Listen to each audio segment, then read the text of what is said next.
And welcome to episode 2 of Noise Pollution on the Road. My name's Bobby Vibes. How are you? I'm feeling alright. Check me out. I'm 7 days meditated. I'm 7 days into my detox. Today has gone rather well. Here's a little. Good morning, polluters. It's a fine day. I'm just had a nice sleep. Just going for a little walk.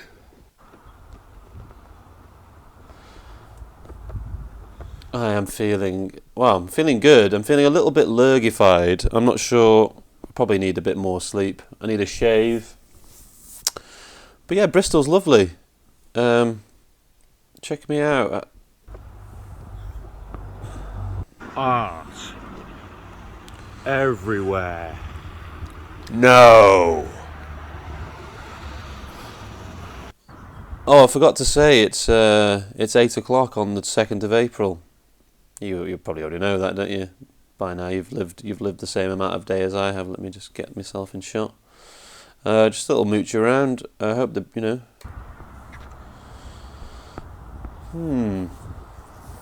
It was. Lame. It sounded like I was saying the word lame there, but it wasn't. I was just chatting to Dan, who I didn't feel confident enough to fully include yet, because I've only known them for like a day. I don't want to encumber them with all my baggage. They've already got a million chords to think about and a million things to think about, so I didn't want to burden with that. The breakfast was good, and we had a little pracky.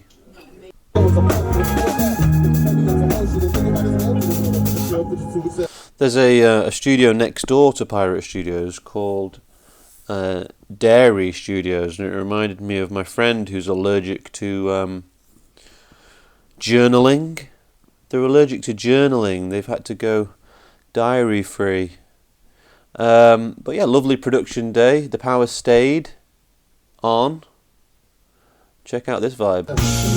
Oh!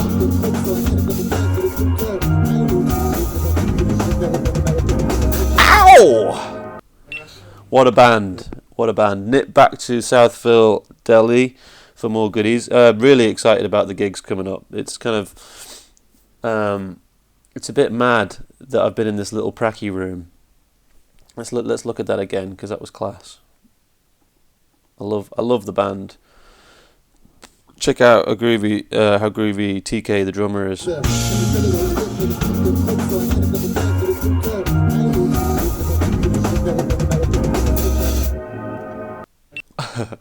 Yeah, very groovy. Hopefully this sounds okay. Nip back to Southville, Delhi. I like it in there. They spent 35 quid on a few bits.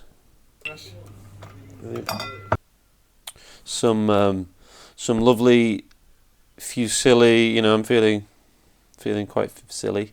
No, I'm feeling good. So I had a little bit of pesto salad, another veggie samosa, some Kalamata olives. My Ayurvedic food chart said that I should only really eat purple olives, so I'm doing that.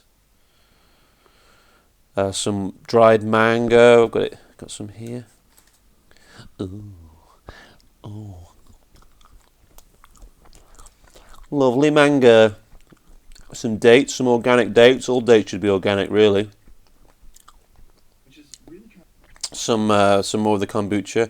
I was listening to the Joe Rogan, Rick Doblin psychedelic podcast, and I muted it because I didn't want anyone to know that I was watching Joe Rogan, because I'm a little bit embarrassed that I like him, because he's a bit of a boomer gimp.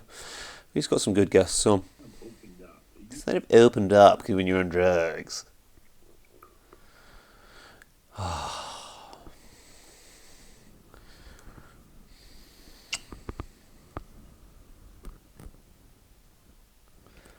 Well, backwards.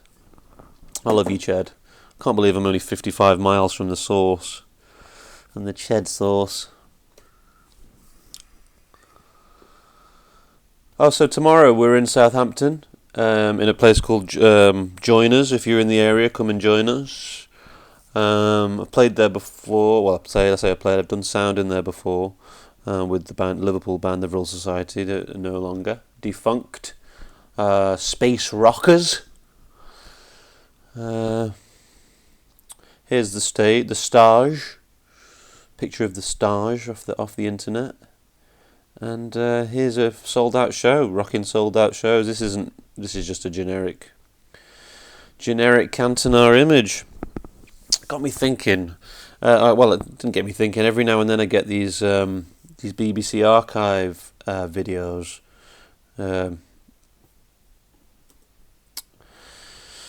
About stuff, and this is about electronic music in 1969. I thought I'd just watch a bit of this. I've got to go and not seem like I'm being a gimp. Basically, I want to go and hang out with the peeps. I said I'd just try and bash one out because I'm on a poddy. I've got to try and get the poddy out anyway. Blah blah blah. I want machines, rather like computers, to be an extension of the arm. An arm extension. The composer. With the multi-track tape recorder, one builds up track against track in a way that's going on, of course, in the pop world and the serious music world and all over the place. Sound is transmitted through the air as vibrations, which are detected by the eardrum and interpreted by the brain. I love vibrations. I'm literally vibrating right now. The pitch of a sound is determined by the frequency, the number of vibrations per second. And the Oh, my head was about to explode. Loudness by the size of the vibrations. Otherwise known as amplitude. The size of the vibration. The actual quality of the sound. I haven't seen this guy's face yet. I only watched up until that that vibration thing. I thought all my noise pollution fans would be lapping that up, but look at this guy's face. I'm not sure you'd be liking this. Looks quite. He looks like a character, doesn't he, from a Roald Dahl film or book adaptation. What makes a violin sound different from a flute, for instance? Oh, maybe sound. Sir Desmond Briscoe. I know a few people that have worked with the BBC Radiophonic Workshop. My friend Stealing Sheep. Is a more complicated matter. We can represent sound graphically. If we draw a line to represent time and another line to represent intensity or loudness, we can draw a third line to illustrate one actual vibration. Ooh, one actual vibration. The line starts at 0 seconds and no intensity, builds up to a maximum intensity at 1 on the timeline, and returns to 0 intensity at 2 Oh, it looks like a hill on the timeline. If we measure the time in milliseconds, or in other words, thousandths of a second, then we can say that the vibration has risen and fallen in 2 milliseconds. But just as a vibrating Well, that's a boingy one. spring moves out in one direction and then back through its central position to the opposite direction, so we can continue the graph line downwards to a maximum intensity in the other direction after 3 milliseconds and back to 0 again after 4 milliseconds. This is pretty groundbreaking graphics here from the BBC, 1969. What is electronic music? This curve now represents one complete cycle, and because it all happened in 4 milliseconds, this means that the complete cycle can occur 250 times in 1 second, or, to put it more technically, that a sound has a frequency of 250 cycles per second, which is close to middle C. Very cool. The device Bit of basic vibe education here for you. The human ear, I'm not sure if he goes on to say, I've only got a minute left, but the human ear perceives from 20 hertz cycles per second to 20,000, and a dog even more. called an oscilloscope can give a graphic illustration of a note immediately it is played. If we double the frequency from 250 cycles per second to 500 cycles per second, we raise the pitch by 1 octave. But this particular sound is very simple and rather dull, as Rather dull. one might expect from its very smooth, rounded curve. It only has one constant frequency and is known as a sine tone, the waveform itself being called a sine wave. A violin, for example, produces a much more jagged wave shape, while a flute produces a different shape again. To see Wow. how these wave shapes are made, we can, as it were, take a note apart into its components and discover that a clarinet, for example, playing middle C, actually produces several different notes at once.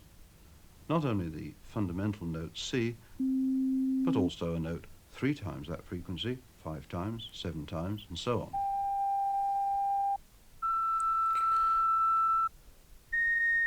Oh, that's heavy.